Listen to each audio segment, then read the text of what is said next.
heartiest good morning to one and all. I, Dr. Asavri Sawant, welcome you all to the special Father's Day virtual discussion on male osteoporosis, speaking up on the silent disease, organized by Voice of Healthcare and powered by Zydus. So, for this interesting panel discussion on the topic of incidence, prevalence, and differentiating signs of male osteoporosis, we have some very eminent guests here with us today.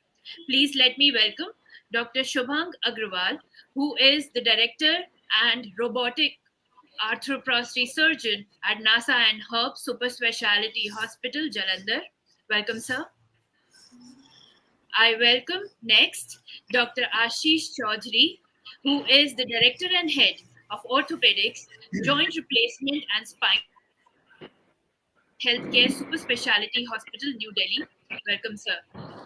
Next, I welcome Professor Dr. Anand Saroop, who is the Joint and Spine Specialist, ex-HOD and Principal of GSVM Medical College, Kanpur. Welcome, sir. We also have Dr. Rajat Mahajan with us today, who is consultant of spine services at Indian Spinal Injury Center, New Delhi. Welcome, sir. Thank We you. also have Dr. Amit Sharma, who is the senior consultant of joint replacement, arthroscopy, and trauma at Yashoda Super Speciality Hospital, Kosambi. Welcome. I also welcome Dr. Nikunj Agrawal, who is Senior Consultant of Orthopedics, Joint Replacement and Sports Arthroscopy Surgeon at Max Healthcare, Noida.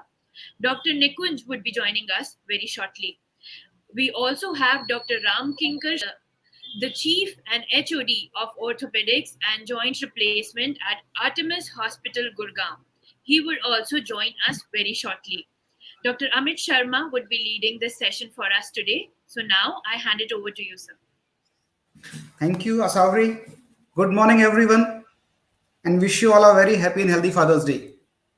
I'm Dr. Amish Sharma, your moderator for today's topic, male osteoporosis, speaking about silent disease. Well, all through their life, fathers are a rock solid support system for their families, holding them up on their shoulders. It's high time we look out for their health as well and help them age gracefully. Today, being Father's Day, makes it all the more apt and important to throw light upon the silent and neglected menace of osteoporosis in men. Opening up the session, I welcome all the expert panelists for today, who themselves are stalwarts on the subject of osteoporosis. Welcome you also. Starting with the questions, my first question is for Professor Dr. Anand Swarup. Sir, good morning. Sir, as an Am I eye audible? opener, yeah, you are Am I quite audible, audible? sir. Yeah, you're audible, sir. Okay. Continue. Sir, as an eye opener to typically considered as a women specific disease, what is the prevalence of osteoporosis in males in India? And is osteoporotic fracture more deadly in males as compared to females? Sir, we would like to put some light on this. Over to you, sir. Thank you for involving me in this discussion. First of all, happy Father's Day to all fathers present here and who are participating. The male osteoporosis as such is overshadowed by the emphasis on the postmenopausal osteoporosis in case of females. The emphasis on postmenopausal osteoporosis is so much that it is almost goes that the male it is not a problem of males. In fact, it is as common a problem, rather bigger problem in males. Strictly, there are not much data on Indian osteoporosis. There are no very well conducted studies. Whatever data we have, it is more from the Western world. And from India, we have a small data, but whatever data we have, it shows that the male osteoporosis is almost half of the female osteoporosis.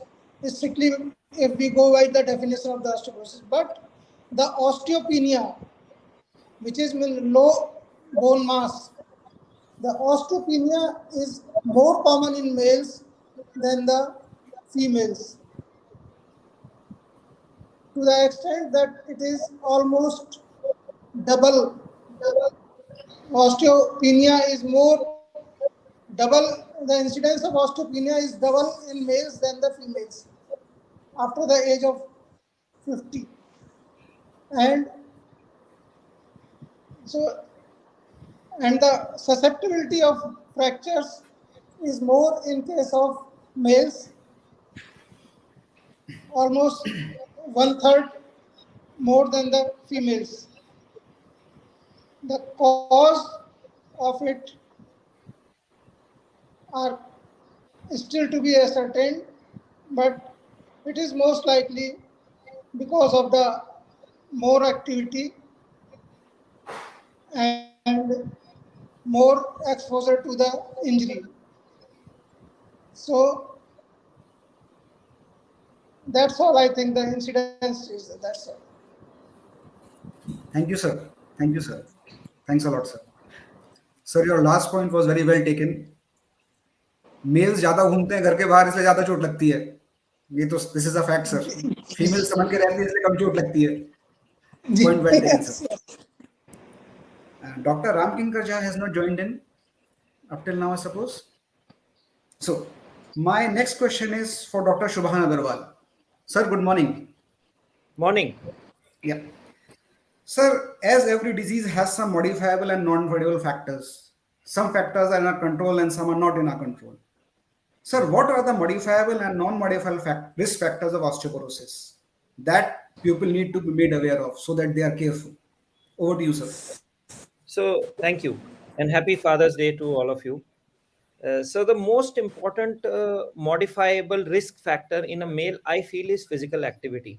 Contrary to mostly we say alcohol is one, cigarette smoking is another, and body mass index is another one, which can be, but physical activity and body mass index, both are the things that we can control. So most of us are so busy working, that we don't take care of our own health, and only by the time you realize that you need to spend time on your health, and some of us are very good, they exercise regularly, but some of us are not.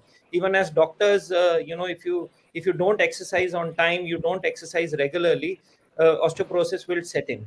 It takes almost 20 years more than women for male osteoporosis to set in.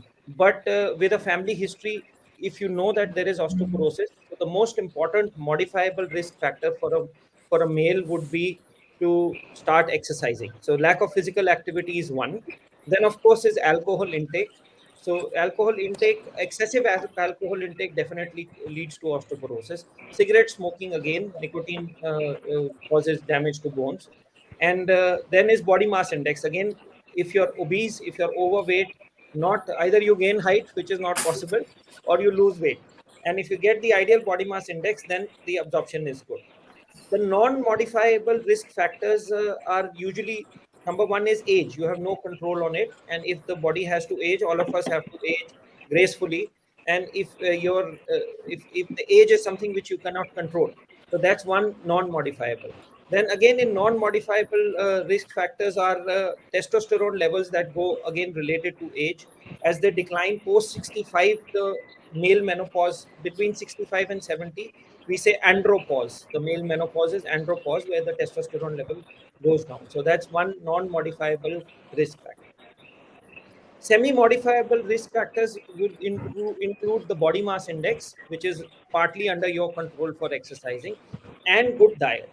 So, we say that malnutrition leads to osteoporosis, but malnutrition is not necessarily a disease of, in fact, a physical labor who works on the road is probably healthier than somebody else who has all the facilities and affluence, but still can be osteoporotic, because that physical labor has fixed timing for eating food. whether your building is going up or not, he's not concerned. He will take his break at 1 o'clock and eat his food, which we don't, right? So we have to realize that timing of food and exercise are the two most important things that we must take care of. Thank you. Thank you, sir. Thank you. Sir, very well pointed out. Our bodies do not know that we are doctors. Yes. If we will be lacking in something, our body won't help us out because we are doctors. A point to be noted for all the doctors who are listening this. Thank you, sir. Sir, my next question is for Dr. Ashish Chaudhary. Welcome, sir. Dr. Ashish, please elaborate upon underlying medical conditions and medications that might lead to osteoporosis in men if taken for a longer duration, so that general public keeps that in mind. Over to you, sir.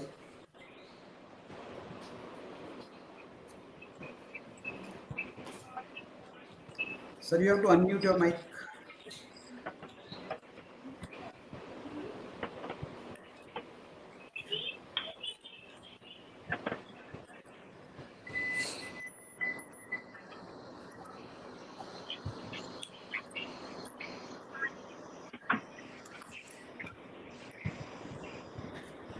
Are we audible to you, Dr. Ashish? Because you are not audible to us.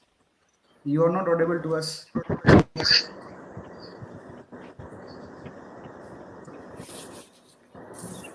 So there must be some issue with the mic. Please, can you try logging out and logging in again? Till that time, Dr. Amit, can you please take over something else? Yeah.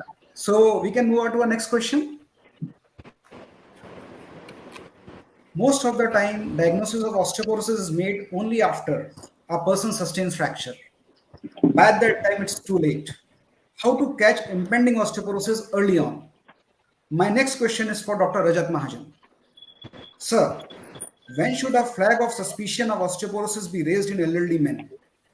Any history or clinical findings that will make you prescribe screening tests for osteoporosis? Dr. Rajat Mahajan. Hi, hello everyone.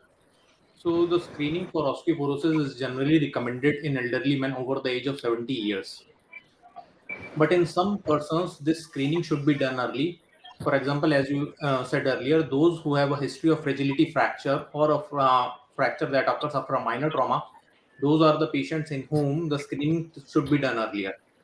And as the earlier participants had told, those who have a sedentary lifestyle, those who are chronic smokers, or those who drink heavily, those are the patients in which the screening should be done earlier, preferably at the age of 50 years. Then there are some patients whom we see in the clinic who are diabetic for a long period of time, who are on hypothyroid medications, or those who are hyperthyroid also. All of these patients are at the risk of osteoporosis. Then many a times, as a spine surgeon, I see a lot of patients with ankylosing spondylitis. These are the patients in whom the bone density is very low, and these are the patients who should be screened earlier.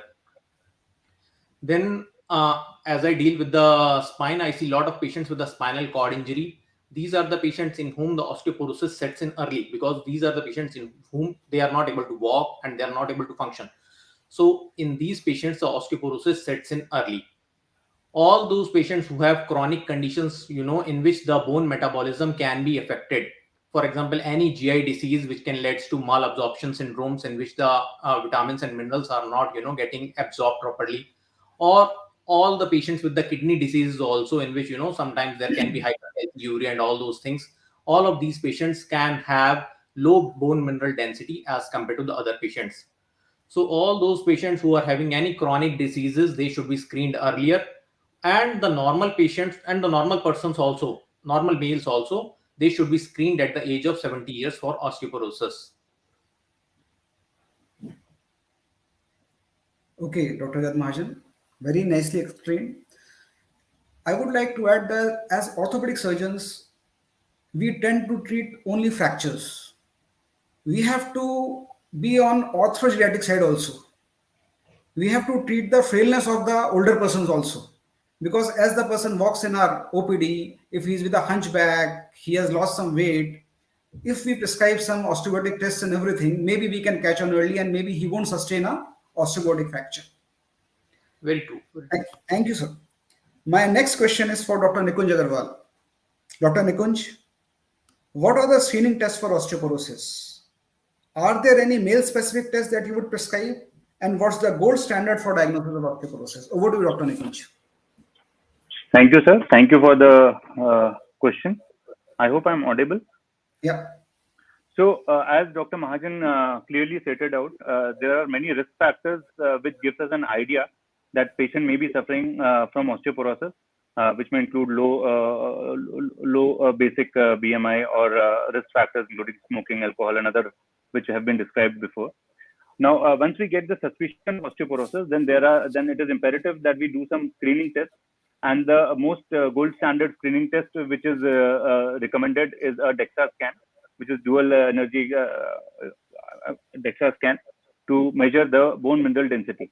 Now, there are two types of DEXA scan, either a central DEXA scan, which mainly measures the BMD of the spine and hip region, and the peripheral DEXA scan. Central DEXA scan gives us a more clear picture because it gives the bone mineral density of our weight-bearing areas of the spine and hip region, and through which we get a basic scoring through a T score, which is calculated through a DEXA scan. And so for knowledge of the general public who are our listeners, so there are three grades in which it is usually calculated. And through a graph, for general people, they can see in the graph whether the dot lies in the red zone, yellow zone, or green zone, and the value, if it is less than -2.5, which indicates severe osteoporosis, -1 to -2.5, which indicates mild osteoporosis or osteopenia, and -1 to +1 is considered to be normal. So this is the basic screening test which should routinely be done. Other tests like ultrasonography of the calcaneum is also recommended, but we usually do not do it in our routine practice. Okay. Thank you, Dr. Nikunj. Thank you. Thank you, sir. Nowadays, the FRAX score is too being calculated. It is developed by WHO. Yeah, and this is independent of DEXA scan. So basically, yeah. So FRAX score basically consists of it's a tool to measure a total score, which includes and which tells us the risk of fractures. And there are almost 10 to 12 factors which are considered in the FRAX score, including the age, weight, height, sex, smoking, and other risk factors, parental history of fractures, history of glucocorticoid intake. So, and this will, based on the score, it usually indicates or estimates the probability of fracture in the next 10 years. So, within the next 10 years. So, this is also a very useful tool. If the patient has a documented evidence of osteoporosis, then it is wise to calculate a FRAX score in all such patients and treat them accordingly. Thank you, sir. Dr. Ashish, are we back? Yep. So, Dr. Ashish, my question is for you. Please elaborate upon underlying medical conditions and medications that might lead to osteoporosis in men if taken for a longer duration. Over to you, sir.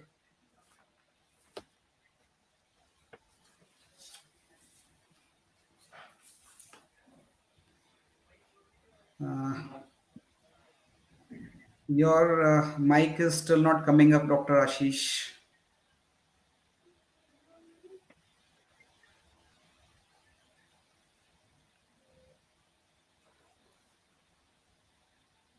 Dr. Asavri, can you communicate with Dr. Ashish, or do we have to move forward?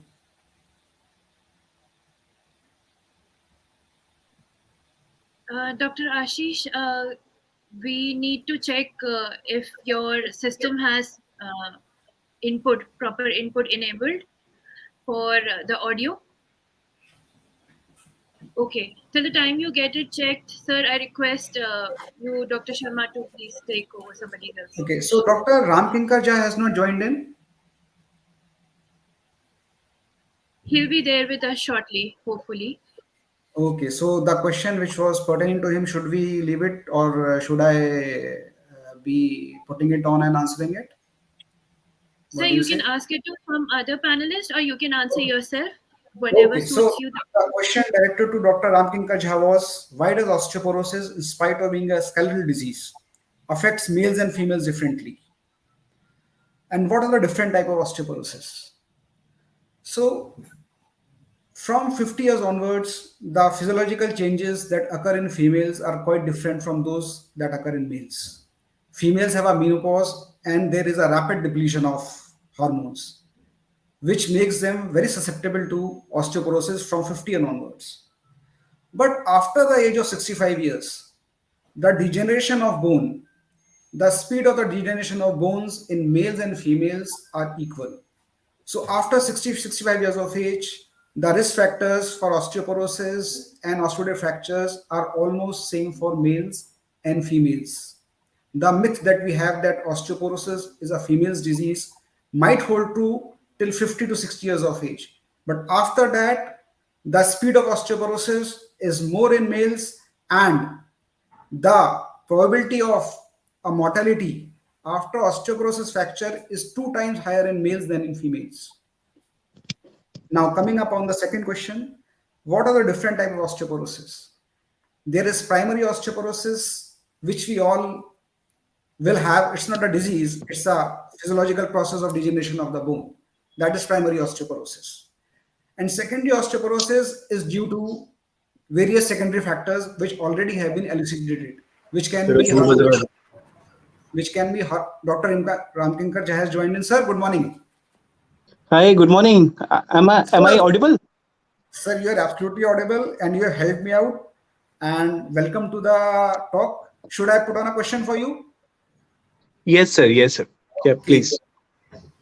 Why does osteoporosis, in spite of being a skeletal disease, affects males and females differently? And what are the different types of osteoporosis? Sir, please elaborate. First of all, good morning and sorry for being late in joining this session. It's fine. So, to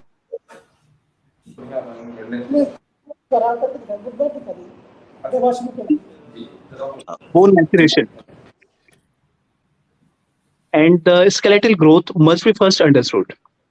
So, boys usually achieve similar or higher bone density, but at a later age compared with the girls. Boys compared with the girls shows a significant age-related delay in the lumbar spine density, irrespective of puberty. But at the age of 18, boys and girls reach a similar bone density. That's the one thing. The difference is not explained by the nutrition, by the level of physical activity, the body weight, or lean mass, but it may be because of bone size. So first thing is the delay in the skeletal maturity. Men and women tend to lose bone, but women tends to lose bone at younger age and at a more rapid rate than the men. They also have a higher bone resorption rate also. So if hello. Yeah, so you're audible. Quite audible. Okay. So first thing is about this physiology. Second is about the sex hormones like estrogen and testosterone. So their deficiency plays an important role in osteoporosis development for both genders, and it is more pronounced for women and at a younger age, like menopause, as compared with the man, which is seen in like after 60s. So women aged 50 years or older have a 4 times higher rate of osteoporosis and a 2 times more rate of osteopenia as compared with the men. Regardless of age and comorbid condition, men have a higher risk of mortality following the hip fractures. Infections and poor medical management may explain the high rate of this mortality observed in the male. So that's the physiological and the hormonal aspect why the gender differs. Sir. Okay. Dr. Ashish? Yeah, hi. Can you hear me now? Yeah. Should I repeat the question? No, that's fine. Okay. Absolutely. You'll be repeating for the third time. So Okay, not a problem, sir. Over to you. Apologies for the technical glitches in the beginning, but I would like to come back to what I was discussing. So, osteoporosis, since the time we have been into orthopedics, we always think that postmenopausal is something which has to be worried by most of us. But of late, in last few years, we have seen so many male members getting affected by osteoporosis. Unfortunately, they come to us with a major osteoporotic fracture, and by the time it's too late, and when we start giving them all the explaining the family about the complexity of the treatment, they are not very acceptant about the, especially the long-term therapies, injection therapies, and whatnot. So I feel there are so many diseases and medications which most of the people around us, as orthopedic patients, they take, but we don't really focus on the bone resorption effect or the side effect of those medication, and we just have continue to treat orthopedics, the other guy is treating something else. But I feel that the diabetes is one of the major condition where because diabetes leading to obesity, leading to less of physical activity, and all other organs getting affected, that I feel is one of the main factor which predisposes males to osteoporosis. I feel the indiscriminate use of steroids, which I feel is creating a havoc. Slowly, it is causing a lot of osteoporosis, and we only and one major glaring thing which I have seen in last few years is the so much of use of steroids by our rheumatology friends. That is a cause of concern. I always, whenever I have to write a steroid medication, I am so wary about it. I always explain the side effects and tell them that we must follow the bone density. But somehow, there are diseases like rheumatoid arthritis. Unfortunately, part of the treatment is steroid, but one has to weigh the side effects and the positives once we are prescribing that. So steroid use has been a major factor apart from other medication. I feel the other aspect which I've seen in early younger age group, both male and female, is the epilepsy patients who have been prescribed phenytoin and other associated drugs for many years, and they come up as early as 15 years. So there were two male kids we operated with the bilateral neck femur with a small jerk.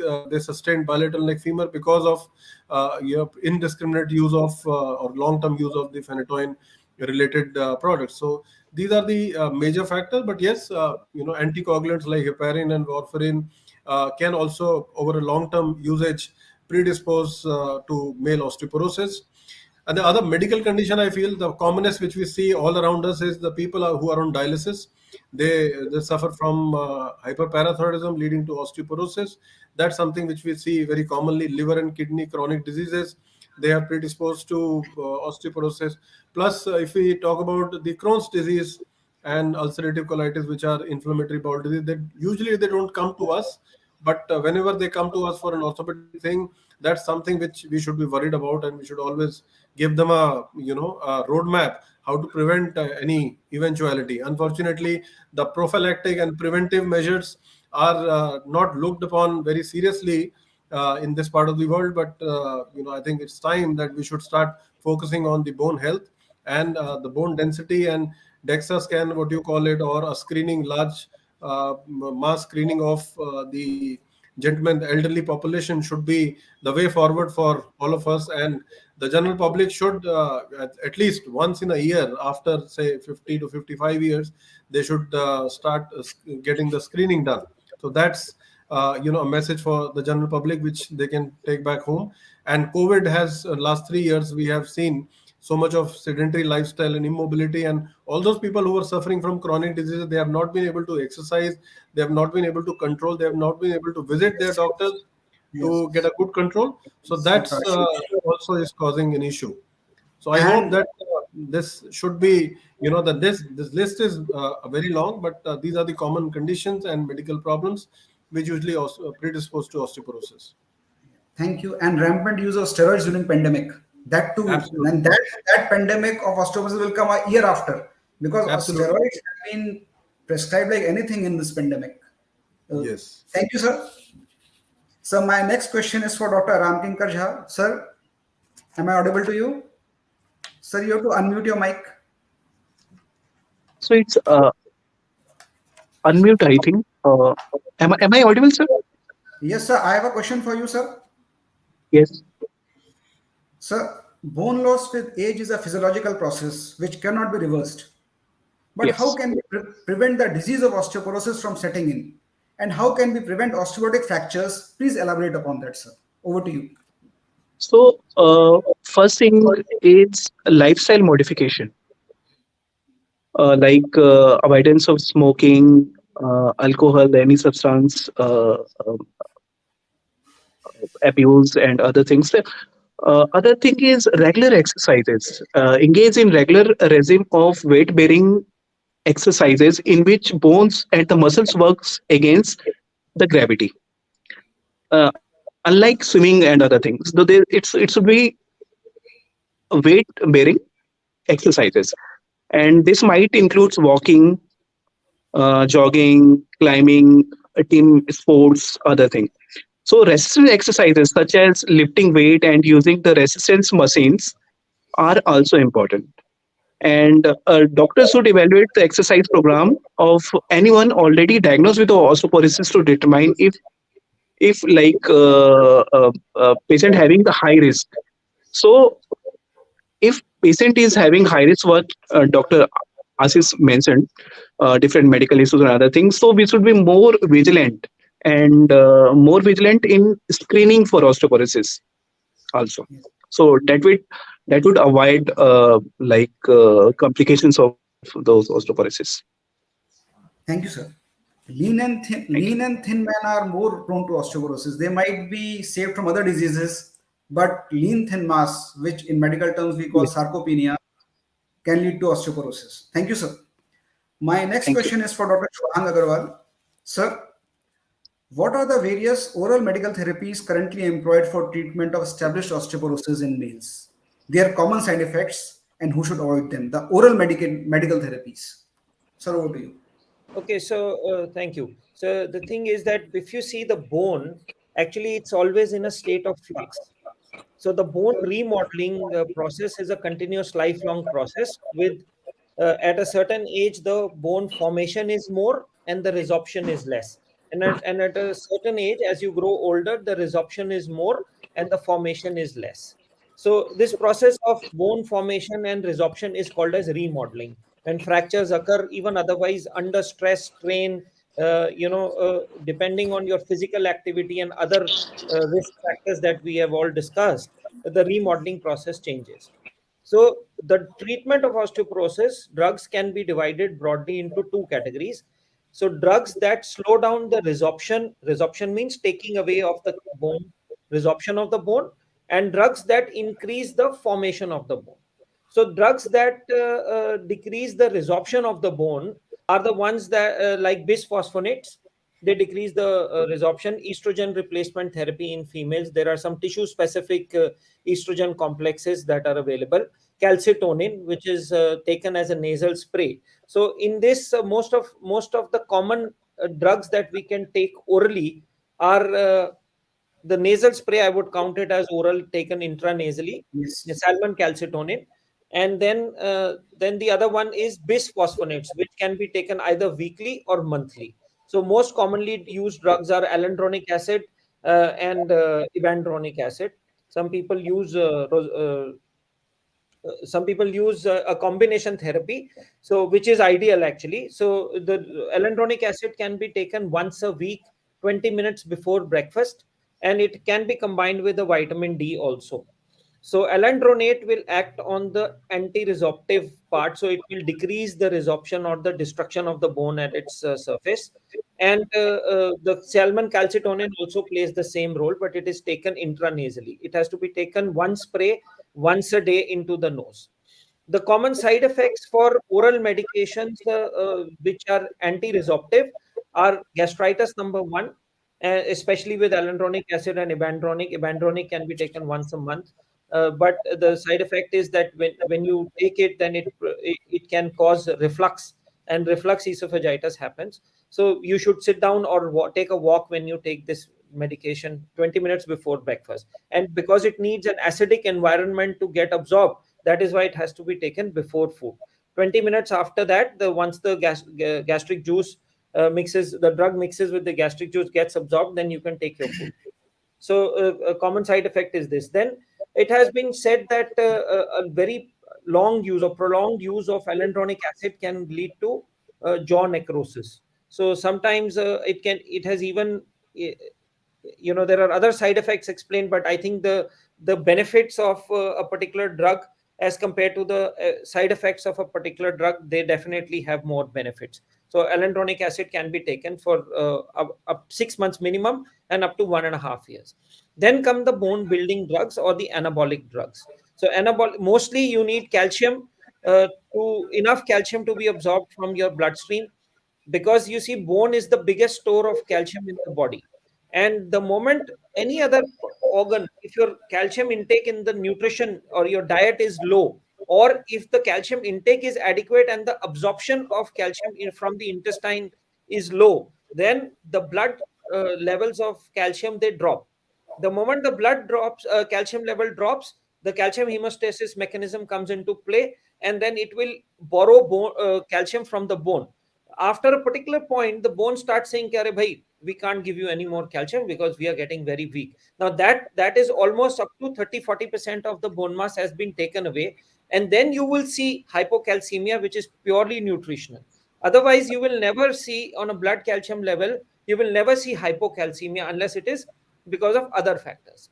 So oral medication mainly is calcium. There are various types of calciums available in the market. Most commonly, an old used calcium was calcium carbonate. Then, of course, we have calcium citrate, calcium malate, and calcium orotate. And in combination, these are available to patients to take.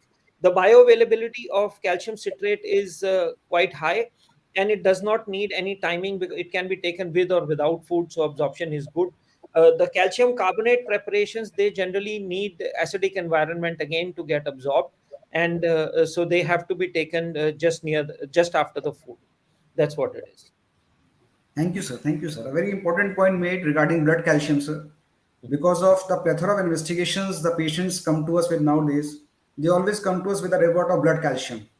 And they speak up that, see, sir, our blood calcium is fine. How can we say to osteoporosis? So blood Yes. calcium and bone calcium are entirely different issues. This has to be hammered into them. Thank you, sir. And one more thing that we must tell our patients is that it will happen only if it will happen only if you take it. So calcium is as good as what you take. So see, one thing is, if you have BP or diabetes and you miss the medication, the effect is seen immediately by the patient. Whereas if you don't take your calcium medication, calcium people think, "Arey, koi baat nahi, we'll miss a day, we'll take it tomorrow, we'll miss a month." So that effect is not going to be seen today. That effect is going to be seen much later. So regularity in taking a calcium, the importance of the disease osteoporosis has to be understood, and then the regularity of the treatment also has to be hammered into it. Thank you, sir. Thank you. Continuing the treatment part ahead, my next question is for Dr. Ashish Chaudhary. Sir, what are the various injectable treatment therapies employed for the treatment of osteoporosis in males?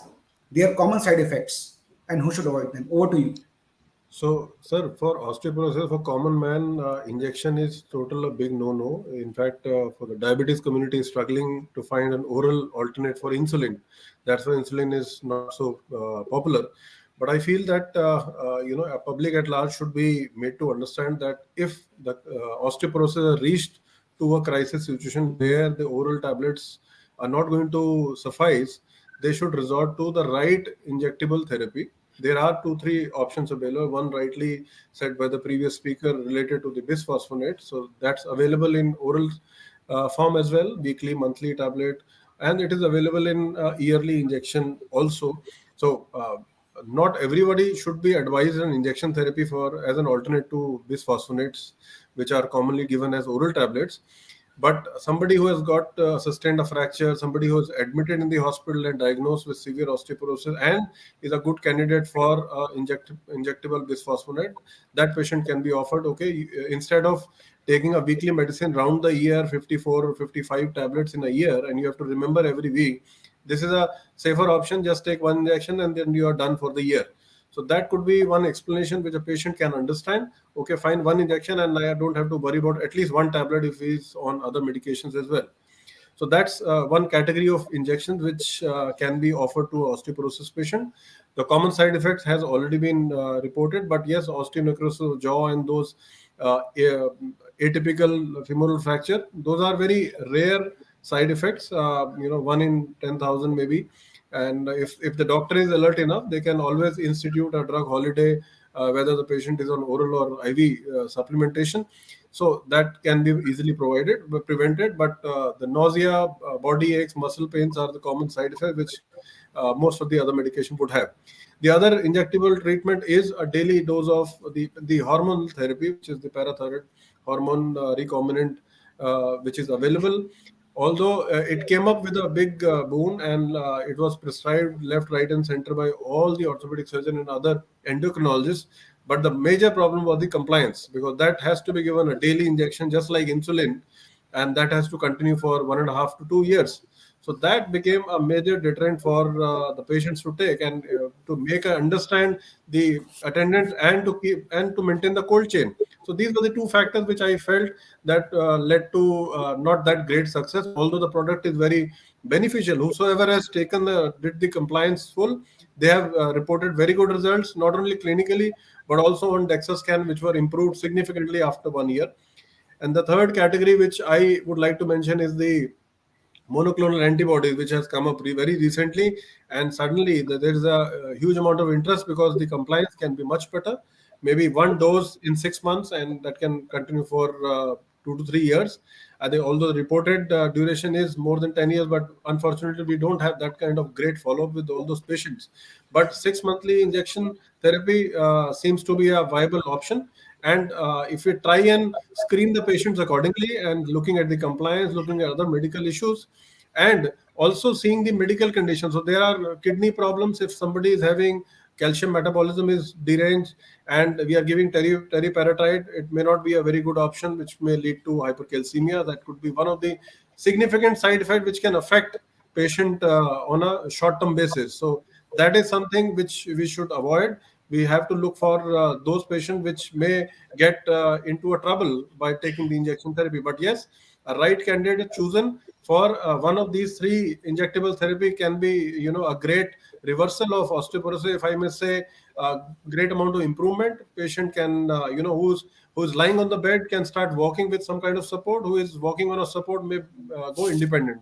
So that much of improvement we can ask the patient to expect once they are compliant with the injection therapy. Thank you, Dr. Ashish. Maybe the patients that we have admitted for failure fractures, and if all parameters are fine, maybe we can send them off, and we should give them an IV zoledronic acid or denosumab if the parameters are fine before discharging them. Your views upon that? Yes. We can give them a shot and then we can discharge them. Sure. Thank you, sir. My next question is for Dr. Nikunj Agarwal. What are your views on supplement therapy of calcium and vitamin D for male osteoporosis? And what kind of results have you observed in your own practice, Dr. Nikunj? Thank you, sir. All those patients who have risk factors for osteoporosis, or who have been documented with osteoporosis, must take a supplemental therapy of calcium and vitamin D. It helps in many ways. Firstly, as pointed out before, lower levels of calcium and vitamin D in the blood can stimulate our hyperparathyroid, resulting in secondary hyperparathyroidism, which can ultimately further worsen our bone health. So a good amount of normal calcium and vitamin D levels in our body is very, very imperative. Then also vitamin D levels helps in absorption of calcium, as we all know, and it also helps in muscle balancing. So it decreases the fracture risk and also frequency of falls. The recommended doses for calcium is around 1,000 to 1,200 milligrams per day, and vitamin D would be around 800 IU per day. And as told before, calcium is available in multiple variants in the form of calcium carbonate, which is the most previously used calcium, and calcium citrate, which is more rapidly absorbed calcium and more favored during the setting. So I would say in my practice, calcium and vitamin D has been routinely recommended for all patients having risk factors for osteoporosis who are on glucocorticoids or who have a documented evidence of osteoporosis. And it is very, very important that we maintain the levels of calcium and vitamin D to prevent further risks and fractures and complications of osteoporosis. Thank you. Thank you. Thank you, Dr. Kunj. My next question is Thank for you. Dr. Rajat Mahajan. Sir, there is a continuing evidence that men are at clear risk for osteoporotic fractures, such as those who have already suffered a fracture, those who are on glucocorticoids, on androgen deprivation therapy for prostate cancer, but they are not evaluated or treated for osteoporosis. Please elaborate how early and how often should they be evaluated? The patients at risk. Over to you, sir. So, as I said earlier, those patients who have the risk factors, they should be evaluated early by the age of 50 years. General recommendation for the male patients who do not have any risk factors, the age is 70 years. But those patients who have risk factors for osteoporosis, they should be screened at the age of 50 years. To see the effects of treatment, the DEXA scan should not be repeated before 2 years of treatment.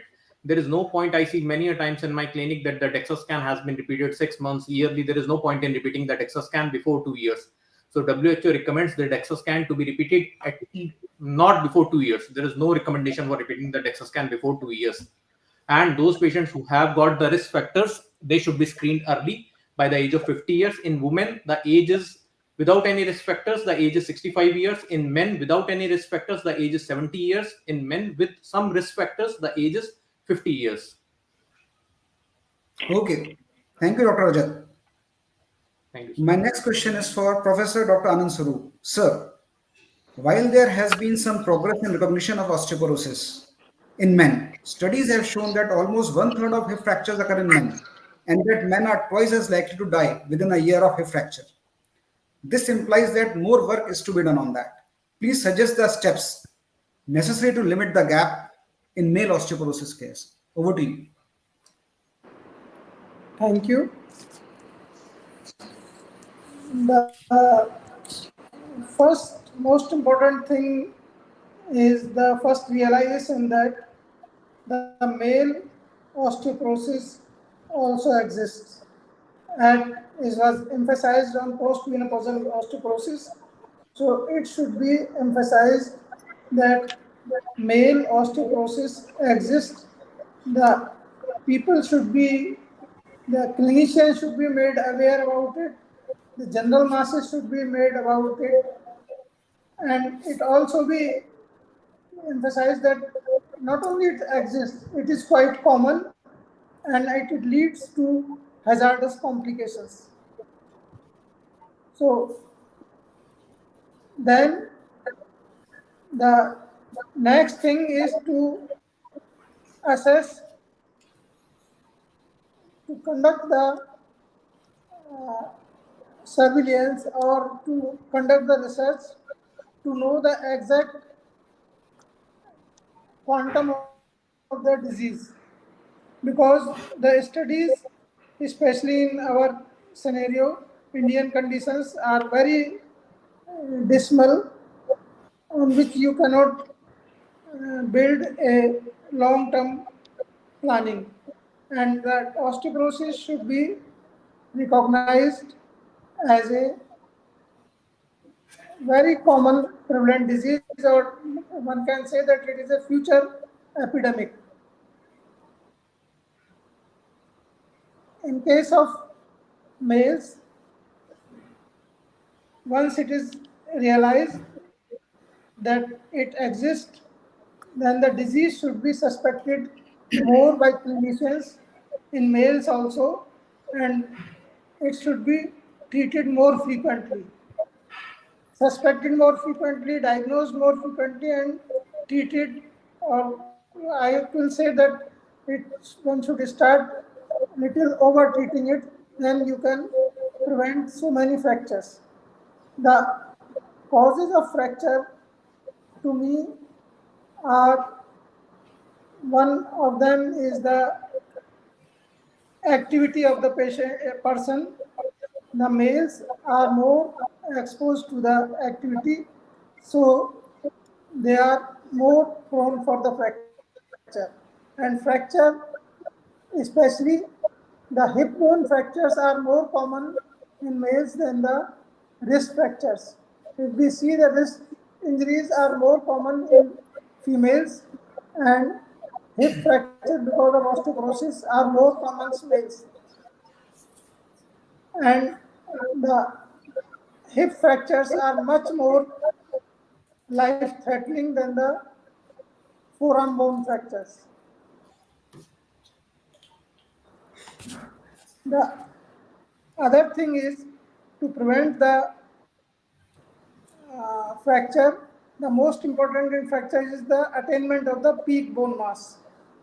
That decides the future course of the osteoporosis.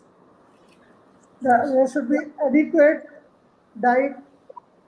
There should be adequate calcium in the diet, and there should be physical activity should be regular.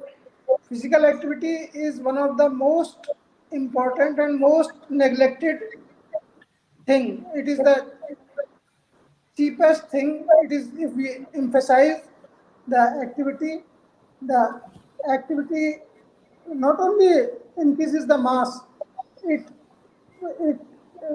improves the orientation of the trabeculae, and the fragility of the bone decreases if the person is having good activity, especially weight bearing activity. That is, the most simple is walking. Then the fragility of the bone decreases, and the chances of fracture, in spite of having low bone mass, decreases. Rightly pointed out, sir. Thank you, sir. Thanks a lot, sir. Now, this question is to all rather than a question, it's a request to all the panelists.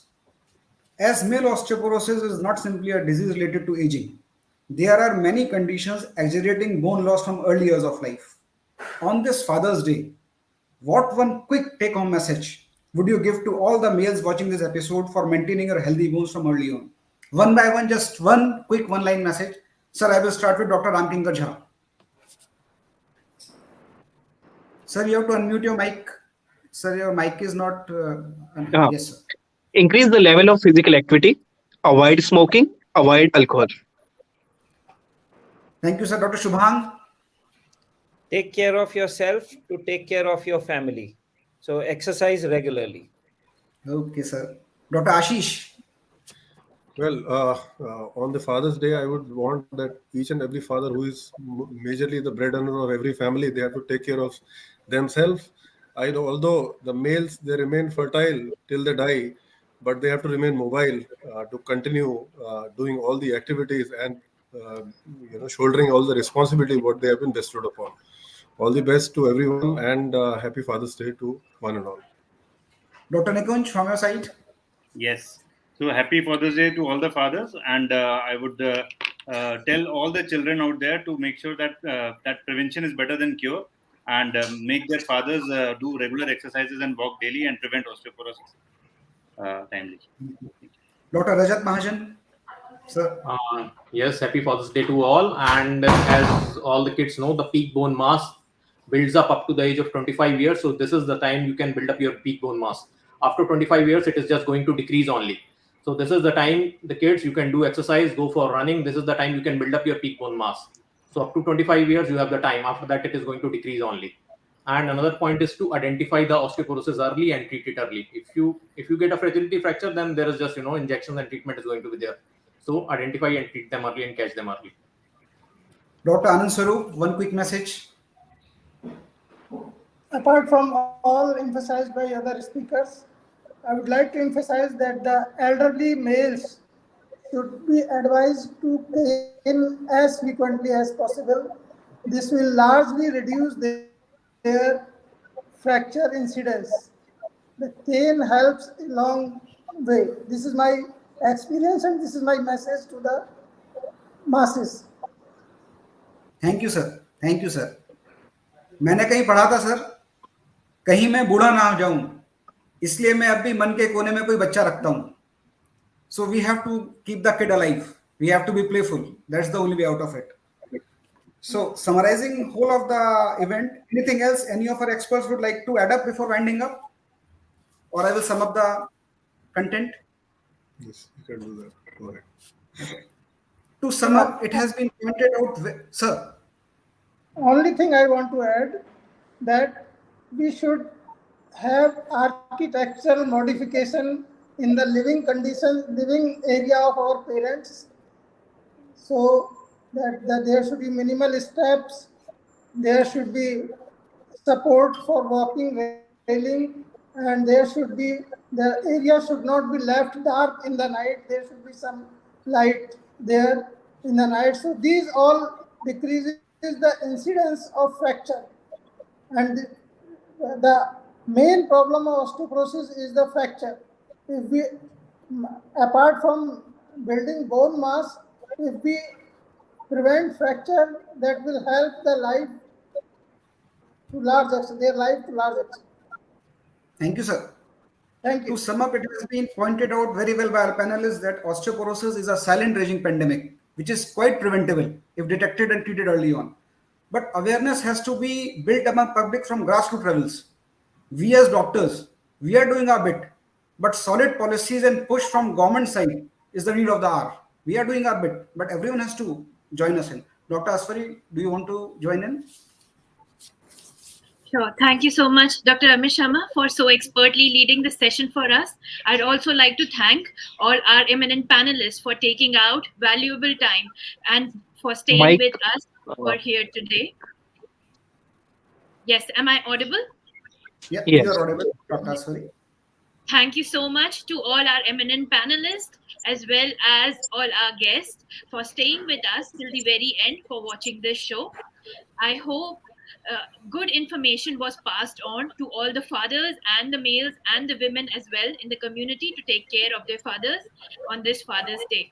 I wish you all a happy Father's Day from Team Voice of Healthcare and Zydus. With that, we come to the end. I wish you a happy Father's Day and a healthy, prosperous year ahead.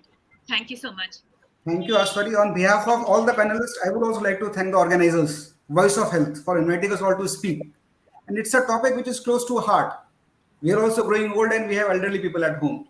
And on behalf of us all, I would also like to thank Zydus Pharma Group for supporting us all during the event. Thank you all for a patient listening. Thank you so much. Thank you. Thank you, everyone. Thank you. Thank you. Thank you.